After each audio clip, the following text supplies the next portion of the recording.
Shalom, this is Levi Shore. Welcome back to Sweet Get Torah.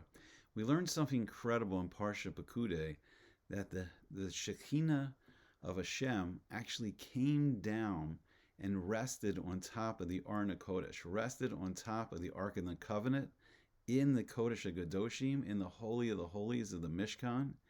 And the question, the million-dollar question, the billion-trillion-dollar question, what is the Shechinah? It's a very deep, metaphysical, Kabbalistic concept. I don't claim to fully understand it. I will try to explain it according to my, limited understanding of this deep concept. But here we go. We're going to dive right in. The true nature of Hashem is he is what the Mekubalim, what the Kabbalists call the Ein Sof, which means no end. He's an infinite being.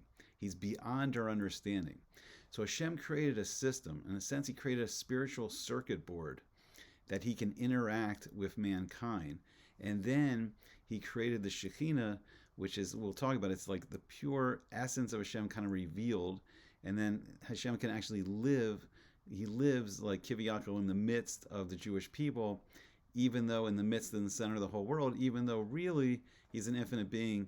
And just the whole universe, all time and space is just filled, just created in the center of this infinite being. Okay, confused yet? Okay, here we go.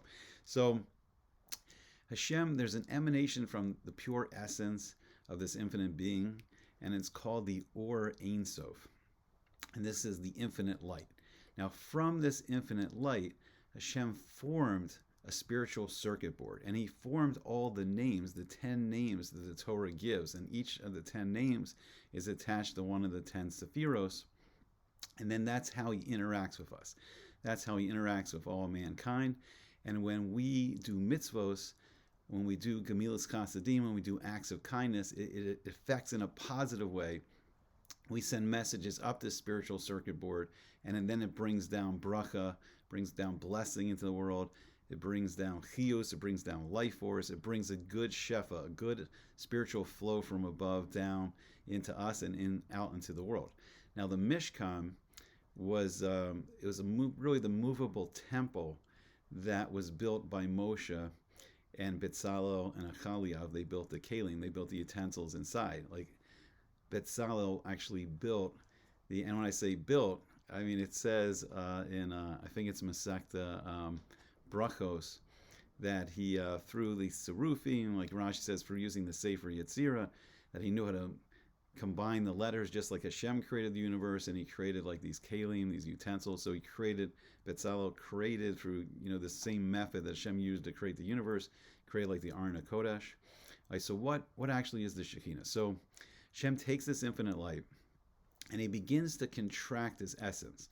So it begins, and really there's an infinite level of contractions of these spheres contracting from the infinite essence of Hashem, but like it comes down to us at these 10 levels that we can kind of comprehend and interact with. So the highest level is, the highest sphere is the sphere of Keser, which means the highest crown, and then it starts contracting and contracting. So it contracts into Chachma and then Bina, and these are all separate spheres of like interaction. And those are like so Keser, Chachma, and Bina are like the intellectual powers, given to a person in our soul and our neshama. And then it comes down to the 7 lower spheres, and they're called the midos. They're our emotional qualities. And then the lowest sphere is the sphere of Malchus, and that's the physical, and that comes out as the physical planet Earth itself. So we live on Malchus, we live on the kingdom of Hashem, we live on this physical, world.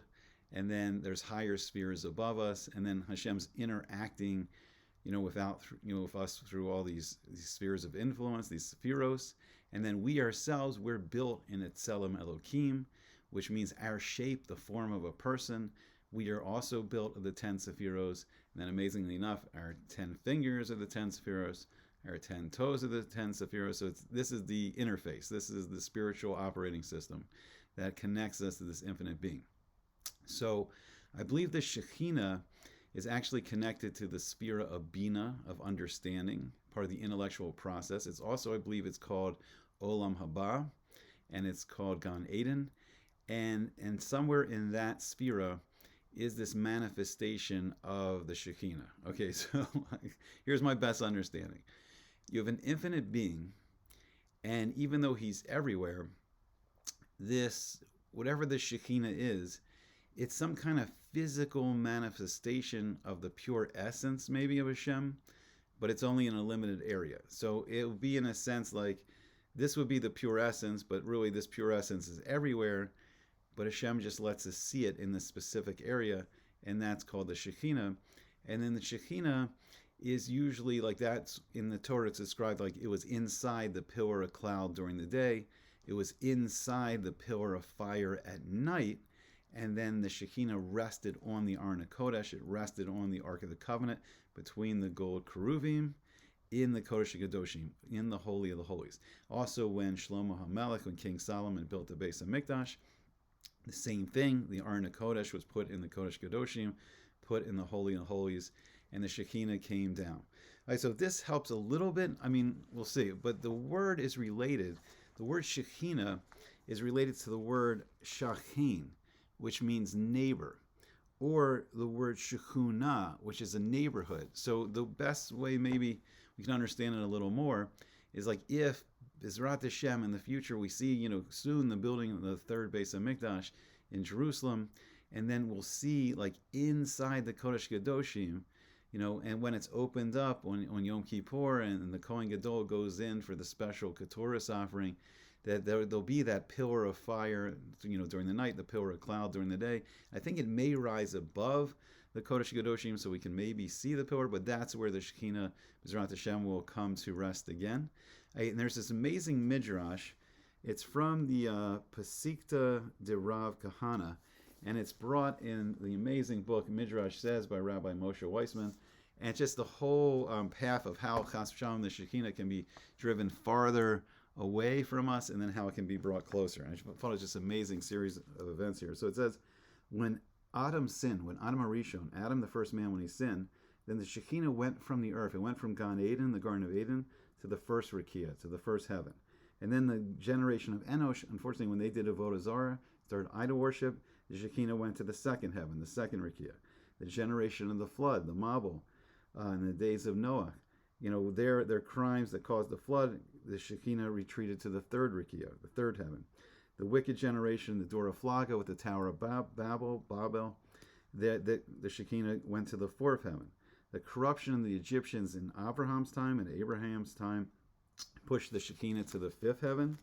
And then the wickedness of the city of Sodom and the four cities next to it, the Shekhinah went to the sixth heaven, the sixth Rakia.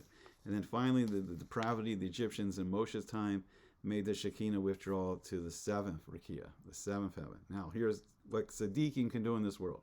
So Abraham Avinu, Abraham, brought the Shekhinah back down to the sixth Rakia. Yitzhak, he brings the Shekhinah down to the fifth Rakia, the fifth heaven. Yaakov, mighty Jacob, he brings the Shekhinah down to the fourth Rakia, the fourth heaven. And then Levi, the son of Yaakov, he brings it down to the third Rakia, the third heaven.